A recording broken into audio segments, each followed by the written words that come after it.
Hey everyone, welcome to another installment of Harry Potter Theory. In this video, we're going to be discussing what is arguably the most important date in Harry Potter lore as a whole, and that is the day that Lord Voldemort travelled to Godric's Hollow to murder the Potters. I'm covering this video today in commemoration of the day that it happened, 39 years and 1 day ago. Most of you probably know why Voldemort travelled there on that fateful night, to kill baby Harry. But what some of you might not entirely understand is why it had to be done. Why did he have to kill the Potters? Wasn't he the all-powerful Dark Lord with legions of followers? What immediate threat did this family pose to him? The answer to this question lies inside of the famous prophecy. The prophecy, of course, refers to the prediction foretold by Sybil Trellawny in Hogsmeade pub in the year 1980. We know Sybil as the professor of divination at Hogwarts, and we know that she has a track record of successful predictions, predicting at the end of the 93-94 school year that Pettigrew would escape and that Voldemort would return. However, she was not always so successful, and in 1980 found herself in the Hogsmeade pub with Dumbledore, interviewing for her post as professor. While her poor reputation preceded her, Dumbledore gave her a chance because she was the great-granddaughter of famous seer Cassandra Trelawney. During her interview, a disappointed and unimpressed Dumbledore began to lose interest, when suddenly, Sybil entered into a trance. In her trance-like state, Sybil spoke of the famous prophecy that we all know, explaining that Voldemort would be defeated. It spoke of a boy that would be born at the end of July that possessed the power to defeat the Dark Lord himself. What Dumbledore and Sybil did not know, however, was that Snape, who was then a Death Eater, was eavesdropping at the door. This simple fact immediately placed Sybil in great danger from Voldemort, and in an effort to protect her, Dumbledore hired her for the position at Hogwarts. The entire prophecy is as follows. The one with the power to vanquish the Dark Lord approaches, born to those who have thrice defied him, born as the 7th month dies, and the Dark Lord will mark him as his equal, but he will have power the Dark Lord knows not, and either must die at the hand of the other, for neither can live while the other survives. The one with the power to vanquish the Dark Lord will be born as the 7th month dies. What's interesting about Snape eavesdropping is that he did not hear the prophecy in its entirety, and only told Voldemort what he remembered. Because of this, he missed out very important details, like the fact that Harry would be marked as his equal and that he would possess unknown power. Snape also almost immediately regretted his decision to tell Voldemort, as he quickly realized that it would place the life of Lily Evans, the only girl he ever loved, in jeopardy.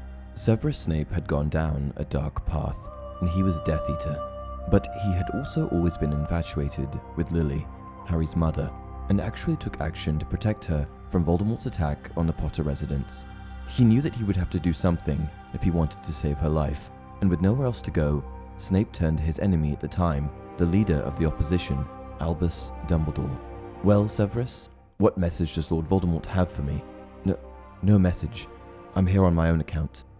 Snape was wringing his hands. He looked a little mad, with his straggling black hair flying around him. I come with a warning. No, a request. Please. What request could a Death Eater make of me? The prophecy. The prediction. Trelawney. Ah, yes, said Dumbledore. How much did you relay to Lord Voldemort? Everything. Everything I heard, said Snape. That is why. It is for that reason. He thinks it means Lily Evans. The prophecy did not refer to a woman, said Dumbledore. It spoke of a boy born at the end of July.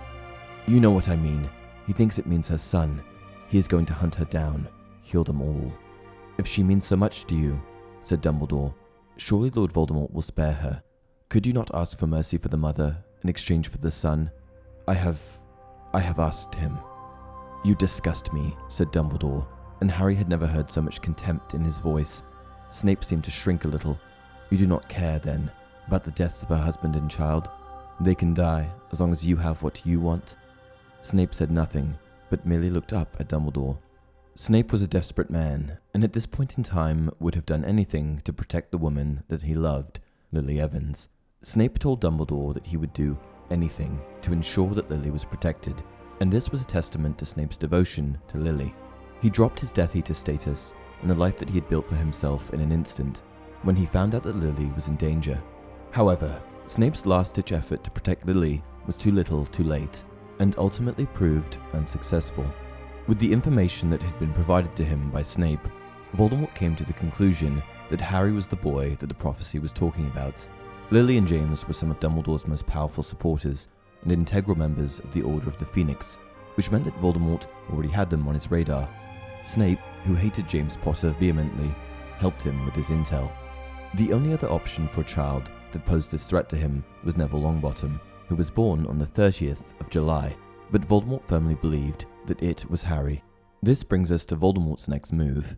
Partially driven by ignorance and partially by foolishness, Voldemort believed that he would be able to circumvent the prophecy by murdering Harry. On Wednesday, October 31st, Voldemort travelled to the town of Godric's Hollow where the Potter family lived. It was here that Voldemort, in an attempt to murder Harry, ended up murdering James and Lily. Voldemort did not go there with the intention of murdering Harry's parents, as to him they were no immediate threat. However, they did get in the way, which meant that he would have to dispose of them. He had a very specific goal, and that was to kill Harry. When he entered their home, he first ended the life of James Potter, and then began making his way towards Lily and baby Harry. When Voldemort approached Lily, he asked her to step aside and let him have Harry, to somewhat honour Snape's wishes. He told Lily that if she stepped aside, then he would spare her life. But obviously, Lily's main priority was protecting Harry. Because she would not get out of the way, she was murdered by Voldemort's killing curse. Next, Voldemort turned his wand on Harry. He knew that he was moments away from killing the only boy, or wizard, that was a threat to him and his regime. However, what would happen next is something that he could never have predicted, as after firing a killing curse at Harry, his curse rebounded back at him. This was the result of a loving sacrifice that Lily had made, sacrificial protection. When the curse came back at him, it destroyed him, and it marked the end of Voldemort for a time, but it also tragically marked the end of the Potters. This date, October 31st, marked the end of the First Wizarding War, secured Harry's reputation as the boy who lived, and marked the point at which Snape's allegiance completely shifted. This was a prominent date in history, as it allowed the Wizarding world, at least for a time, to get back to normal. During the First Wizarding War, Voldemort really peaked in terms of power. Sure, he was able to secure followers and get his body back in the Second War, but in the First War, he really had a strong, secure, confident grasp on the Wizarding world. He knew that he was in control, and everyone else knew it too. This is what makes this date so important. As if the events of this day didn't occur, Voldemort's rule over the Wizarding world may have just lasted forever. That's it for this video. Do you guys agree that this is the single most important date in Harry Potter lore? Let me know in the comment section below. Until next time, it does not do to dwell on dreams and forget to live.